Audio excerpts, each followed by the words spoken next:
Hello everyone and welcome back to Quantum Football. Today I'm going to bring you guys the top 15 quarterbacks heading into this year for fantasy. So let's get it rolling. At number 15, I've got Trevor Lawrence. Trevor Lawrence is probably going to be the most NFL ready quarterback. He's already going to be built around with whatever the Jags do in free agency. He's going to be a solid pick overall. I don't expect too many people to take the risk on him, but he could be worth it, especially if he has similar numbers to something like what Justin Herbert had last year, which generally quarterbacks are trending in that direction of putting up great stats in their rookie season. So Trevor Lawrence at 15. At number 14, I've got Jalen Hurts. Now this one's a bit of a tough one because how do you rank Jalen Hurts? We haven't seen a full season from him, yet we know kind of what his production is. He's got that high floor of rushing ability. He kind of plays like a Tim Tebow of sorts. He's got meh arm, but he can get it done in the run game. And he's not like that bad at passing to where like you think he's gonna throw like 3-4 interceptions per game, but at the same time he's not putting up anything exciting for you that you'd want to put the bank on. So Jalen Hurts is at number 14 for me because I don't know if he goes too much higher than like the 5th overall QB this year. I don't see that happening. And the rest of these guys on the list have at least that potential. But yeah, Jalen Hurts could end up skyrocketing up this list, especially if we find out who they get in free agency or who they draft, because it's going to depend on whether or not they want to go full rebuild mode and bring in a bunch of young players, in which case I wouldn't trust Jalen Hurts as much. But if they bring in a bunch of veteran players and try to win now, could skyrocket him. It's just what I'm thinking. So Jalen Hurts at number 14. At number 13, I've got Ryan Tannehill. Now he's probably going to end up finishing like the quarterback 8 or something because he's hella consistent. I don't see him like regressing too much, even with Arthur Smith gone. He just seems he's just very stable and consistent. It's not too much you can say else about him. I mean, the only thing is that he probably doesn't get like much higher than a 5th QB spot, right? Because sure, he can put up some decent numbers, but at the same time, he's not gonna like wow you or anything. Like he's gonna be solid for you, and this is gonna be good value if you can find him at around like the 9th or 10th round. At number 12, I've got Matthew Stafford, a newly signed Los Angeles Ram. Now, this one is probably one that will be all over for people. Some people will be like, oh yeah, Stafford, he's probably going to have a similar season as to what he had last year because he's going into a new system, and the Rams roster is not getting any better with than what Goff had. But I mean, I think he's at least an upgrade over Goff in terms of numbers. I don't. He's probably an upgrade over Goff in terms of like, Goff he's a guy who's more of a game manager, whereas Matthew Stafford's more of a gunslinger. He can make the great throws, whereas Jared Goff is just incredibly consistent. Now, does that mean that Matthew Stafford can't do those things? No, I think he could definitely, bring this team to like a 12-win season. And he could have an MVP-like season as well with this new team. It really just depends. And he's probably going to be all over the place for some people. I think he might end up a lot higher on this list, especially with other guys who might have bigger concerns. But I have him right now at 12 just because it's very unpredictable. It's very risky as to what he will be. At number 11, I've got Matt Ryan. Now, I know this might be a little bit contentious, especially since he did not have his best season last year. But I think Matt Ryan has shown that he has that quarterback 1, quarterback 2 upside. He has an MVP under his belt. He can be an absolute superstar. Now, he is 35. He could be regressing. But I think he's got a couple years left under his belt where he is at least competent enough to be in the starting role. Now, the Falcons are at 4. This is a big concern for Matt Ryan in his position because he's very likely to get a quarterback that ends up behind him, meaning that he could end up not starting as soon as like week 5 if they really, really like the QB that they got.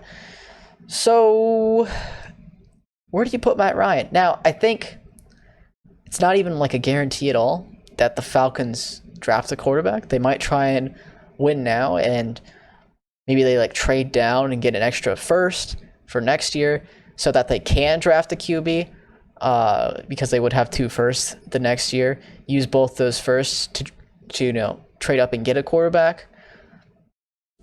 If Matt Ryan regresses, for example, and if he doesn't, then you you can trade back again, grab another first round pick, and just wait until Matt Ryan is not good anymore. I don't think that's what you should do. I think they should draft the quarterback for the future. I'm just doubtful as to whether they will. Now, will a QB that they draft even start at all this season? I don't know. And that's the tough thing, right? How do you evaluate where Matt Ryan is going to be 10 weeks into the season? And ultimately, I thought, okay, I think he starts the whole season. And he'd have to get a brutal injury or play absolutely horrible to not start. So I have him playing the entire season, meaning I have to evaluate where he would be during that season. And I think 11 is fair because he does have a pretty good upside, but he is getting older, so that's why he's here at number 11. At number 10, I've got the GOAT, Tom Brady. He just signed a 4-year extension, which is absolutely insane. Okay, he's gonna play till like 49. What is this? He's gonna play till his like late 60s. Like what? Okay, I mean, sure, just an absolute machine. We need to test his blood. Like he's got something in there that's letting him go for this long. I don't know what it is. He's even got gray hairs, for crying out loud. Like, what is going on? I don't understand. But anyways, yeah, apparently he's going to be here for another 4 years, which means we have to, he's probably going to be like a quarterback 10. And yeah, he could make an even bigger leap with the Buccaneers next year, which is pretty crazy. I don't think that's his ceiling with the Buccaneers this year. He had one of his best seasons, and that's not his ceiling. He's over 40. Like, what is going on? But yeah, I mean, he finished like the quarterback 9 last year, I think. Quarterback 8, maybe. So having him at quarterback 10, I think, is fair because not only will other guys on this list have higher upside or, more consistent, it's just that, there's a bit of risk involved. He could, he's getting older, but he is Brady, so, we have to be fair to him. We can't, put him, 20 on this list, obviously. So, 10, I think, is pretty fair. This would be, technically regressing in terms of, his position, but, there was a couple of injuries to quarterbacks last year, notably Dak, and, so that's why he's here. At number 9, I got Justin Herbert. Now, Justin Herbert is a very curious case because When I think about Justin Herbert, I think of a fantastic rookie who had a NFL history-breaking rookie season. But at the same time, does he go up from here? Is he going to continue to grow off of a fantastic season, or is he going to be something like what Baker Mayfield did? Kind of go down a little bit in his second year? I don't know. And I think people will be way too high on Herbert. I think he'll be like the quarterback 6, which I think is way too high. Maybe like 6 or 7. That's where people have him at. I don't think he's valued at that high. And I think he's much riskier than people actually let on. Because it's very unknown as to, people could come out and study film on Justin Herbert and, scheme up defenses for him. And he'd have to deal with that sort of thing. And I'm not saying that like he won't be ready for that sort of thing, but it is a challenge that he's going to have to face next season. And I'm not comfortable putting him like anywhere higher than this, to be honest, because even if we go into the season, I don't think I could put him any higher than this. So yeah, he does have pretty great upside. He could end up being the quarterback 1 this year. Like, you never know. He could put up crazy numbers and make that sophomore leap instead of slump. But I think it's much more likely that he slightly regresses from what he had last year. That's probably like a happy middle ground for me. At number 8, I've got last year's MVP, Aaron Rodgers. He did finish the quarterback 2 last season, but that's probably his absolute ceiling. I don't see him finishing any higher than that. So yeah, it's unfortunate that he has to be down here at 8, but I think it's very reasonable. He's going to give you pretty solid numbers no matter what. I think with that great touchdown interception ratio, you're probably not going to find any years of Rodgers where you're like disappointed in him. He could get injured, of course, but he's been pretty stable throughout his entire career. I don't know if he has another season like that ever again, which is quite unfortunate, but he is aging as well. So that does affect my rankings here, and I think being the quarterback 8 is kind of fair, based on, his other seasons that are, his average seasons, what he's more likely to get. So yeah, that's why he's here at number 8. At number 7, I've got the money man, the one who somehow managed to get a contract that earned him like barely less than Mahomes. It just blows my mind. How did he do that to the Cowboys? I still don't know. But it makes sense. I don't think they could have made any other move, because if they tag him, well, he's gone next year or this year. He could have been tagged and traded away. But I just don't know if teams would be interested. They would just wait, and then they'd get him for free rather than having to give up like 2 first-round picks. So yeah, I mean, Dak gets paid, and now everyone on that roster, Zeke, CeeDee Lamb, Amari Cooper, all those guys are getting huge boosts in their draft stock as well. But yeah, where does Dak land? Well, I think he's in that tier above Rodgers, because I think he can, especially with what he showed in the first few games of last year, he can put up quarterback 1 numbers. And I don't think Rodgers is capable of that. So he's that tier above Aaron Rodgers. But Dak is a yards machine, and he's a touchdowns machine. He's just a stats machine overall. And maybe he focuses on, managing the game more, and maybe they give Zeke the ball a whole lot more. I don't know what they do with the offense, but it's stacked. So I would not be surprised if he goes higher even than 7. So, yeah. At number 6, Russell Wilson. Trade rumors have been circling around. He might end up with the Bears, like I said in my mock just a week ago. Not saying I was right, but I might be right.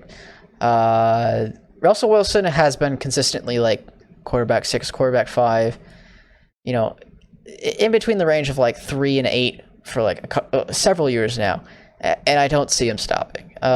He's pretty much still in his prime, even at 33 years old. And if he goes to the Bears, sure, you have less receiving talent there, but I think you get a whole lot more consistency out of Allen Robinson than you would have DK Metcalf. And I think that's pretty valuable, actually.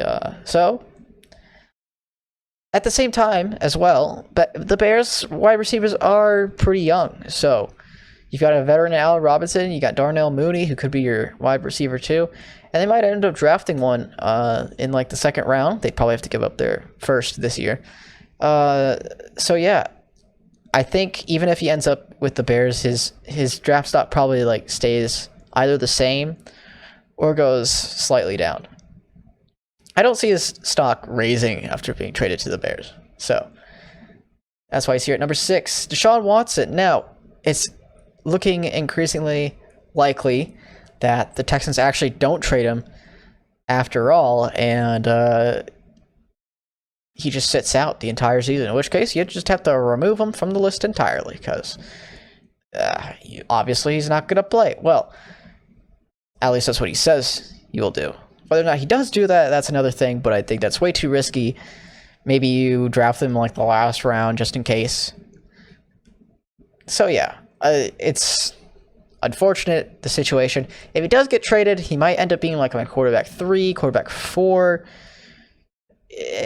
Probably quarterback 3 if I had to guess. It really depends on what his landing spot is, of course. If he goes to somewhere like the Broncos, I think that's instantly like quarterback 3 for me. It's not even close. If he goes to the Panthers, quarterback 3 for me.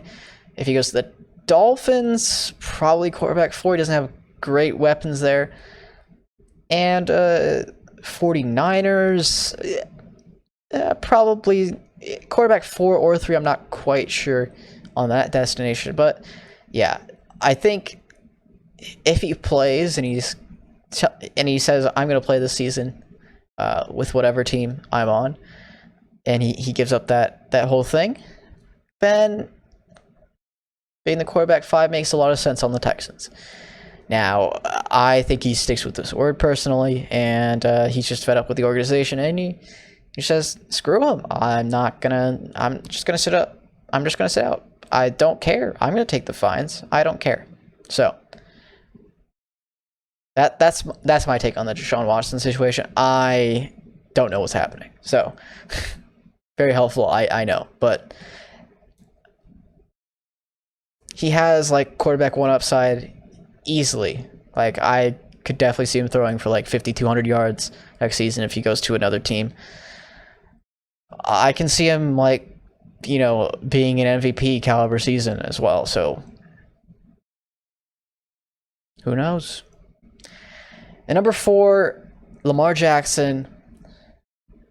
He's had 2 strange seasons. He's had a season where he's been an MVP, and this season where he's been like, I drafted him way too high this season. If you had him, you knew that. Like, he did not perform as well as you hoped. Now, of course, he had a COVID situation, which certainly doesn't help. And if he didn't have COVID, he probably would have been closer to like quarterback 6 or 7, meaning that, it wasn't all too bad if you drafted him as like the quarterback 2. But I think now we're going to realize that, okay, he doesn't bring enough passing volume to want to, keep drafting him as high as we have been. But I think he still goes, somewhere in between his MVP season and this season, probably closer to the high end, because he'll be bouncing back bigger than ever before. And I think he could easily have an MVP-like season as well. And he gives you that high rushing floor, which a lot of QBs don't give you.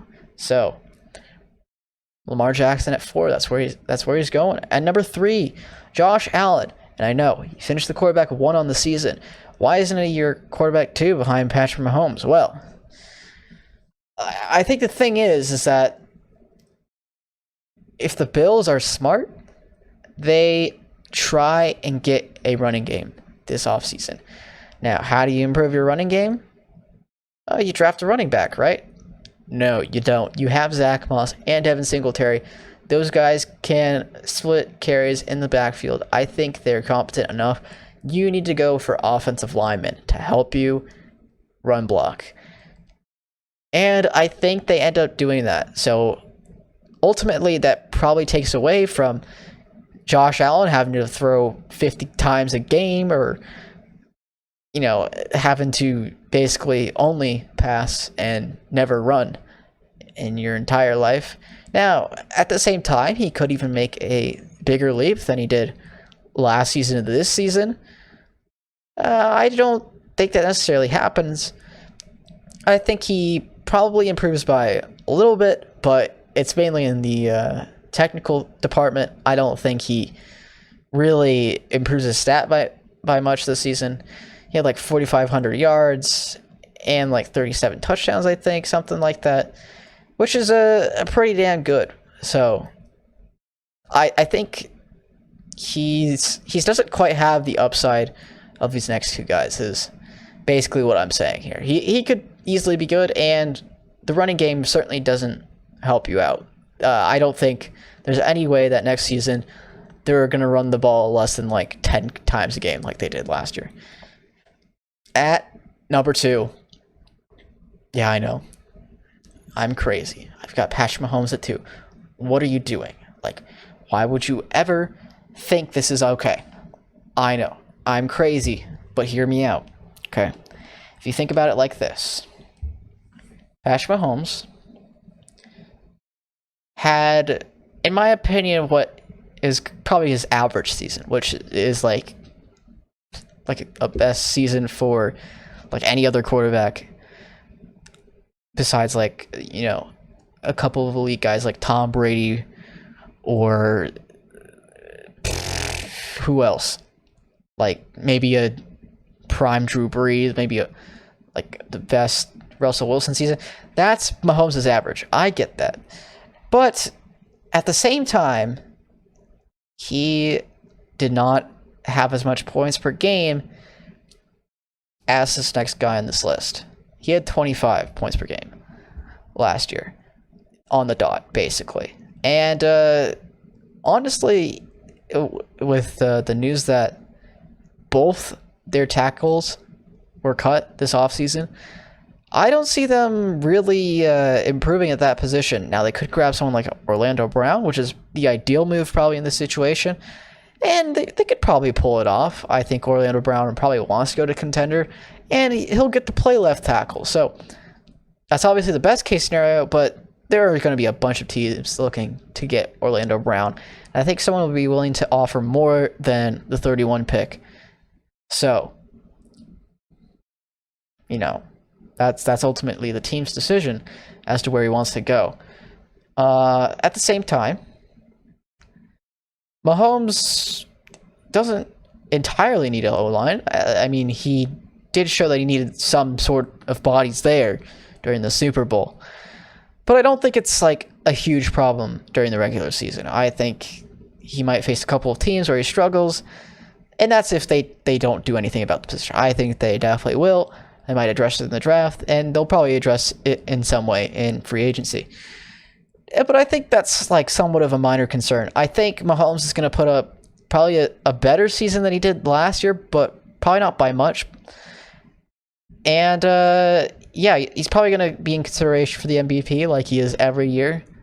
But the thing is, he does not provide rushing upside, or what this next guy provides, in my opinion. I think he gives you like solid rushing, but I just don't think it's quite enough to want him as your quarterback 1. The reason why Kyler Murray is 1 is because not only does he give you, Lamar Jackson type of running, but he also gives you a 4,000-yard season, which is pretty damn good for any quarterback. Probably be like a top 15, top 16 finish if he just had the passing numbers that he had last year. Now, he did not score as many touchdowns, which would probably bring him down to like quarterback 20 or so. But, if you combine that with, a running back 20, a rushing season, if you combine both of those seasons into one player, it's a lot. I think what he had this season is probably his floor. And people forget that he had to battle a shoulder injury for like half the season. Mahomes had 25 points per game, like I said. And guess what Kyler Murray had? He had 29 points per game before he got the shoulder injury. And I don't even think that's his ceiling. I think he could perform even better than what he did last season in those first 8 games. He could, get improved play calling as well. Cliff Kingsbury is still learning how to, translate his skills into the NFL. Kyler Murray could make an even bigger leap. Meaning, I think he has enough upside to want to take him as the first quarterback of the board. Now, I know it's probably not going to happen. Nobody cares about what I say, but throwing it out there. Just saying. He finished above Patrick Mahomes this season. Patrick Mahomes had an above-average season. Kyler Murray, with all of his injuries, he probably had his floor this season. So, get what I'm saying here? Only goes from here, baby. Kyler Murray, quarterback 1. Yep, that's right. You heard it here first.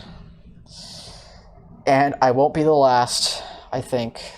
Maybe I will be the last. Maybe I switch back. Whatever. It's fine. Anyways, hopefully you guys enjoyed this. I'm gonna start making a couple of different types of videos. I won't be doing slideshows all the time. I might be doing a sort of highly edited video about, topics I want to cover. I know that's very, very broad, but it's probably going to be way shorter than these, 5 to 10 minutes. And I just want to see how it goes. So, if you want to see, this type of content or the type of content I'm talking about, make sure to subscribe and comment down below what you'd like to see as well. I'm open to any ideas that you guys have. But yeah. I'll see you guys later.